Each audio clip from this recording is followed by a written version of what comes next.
Maria Bartiromo is the host of Mornings with Maria on FBN. So what do you think Elon Musk and Vivek are going to do on day one? Well, I mean, you've got this list. They're going to go through this list, and they're going to start chopping things right away. I mean, I think what's even more egregious than seeing the stuff that you just mentioned, that incredible list, is the fact that most people don't even realize how much their money is being wasted. And every year they're paying taxes and they don't really know where that money is going. Now we know how it's being wasted. It's disgusting. Could you imagine what a more efficient, better government we would have if people didn't steal $500 billion?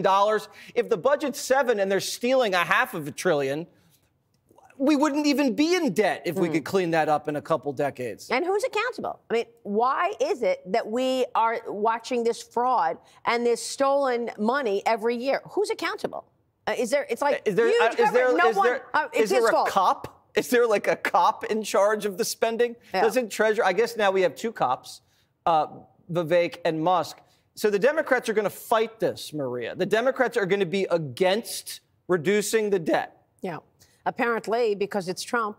I think if anybody could get this done, it's a business person, because that is the bottom line for business. They are watching costs like hawks, and they are cutting out costs, and that is what the point is. So it's good to get some business, business sense in government to try to cut out that waste. They say they're going to use AI to get out of that. How are they going to? I don't even know how that works. I'm not sure how they'll do it, but I have confidence that two businessmen are going to come in and they're going to actually see where the money is going, what's coming in, what's going out, and they're going to actually fix it. So, what do you think about the rest of Trump's cabinet so far? Look, I think it's extraordinary that he has been able to name, make 20 appointments in 8 days. Obviously, President Trump is moving very fast, and that's a good sign. It doesn't appear that he is going to allow the mistakes that he made last time happen again, and that is surrounding himself with people who he believes are aligned with him, but actually are undermining him.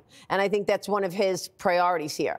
So I like it. You know, I mean, certainly there are unconventional picks. Great for Pete Hegseth. So happy for him. I know that he's going to, approach this with incredible seriousness and make a difference. You made so many great points at the top of the show. But look, I think you look at what just happened in the election. People are really happy. And in business, there is this optimism now that you see. I think that there is going to be things that have been on the shelf that are taken off the shelf. I'm talking about deals. I'm talking about money raising. A lot of activity, financial activity, is about to burst. And the reason is because you had people like Lena Khan at the FTC stopping deals. You have, Gary Gensler at the Securities and Exchange Commission throwing tons of rules and regulations at you. It created a pause. It created a freeze in activity. That's about to open up. A new golden age. Yeah, I think That's what they're predicting on the street. Yeah, they are. And that's why the markets have been on fire. That's amazing. Maria Bartiromo, thank you so much for joining Jesse Watters Primetime. Thank you, Jesse. We'll see you in the morning. You got it. Click here to subscribe to the Fox News YouTube page to catch our hottest interviews and most compelling analysis. You won't get it anywhere else.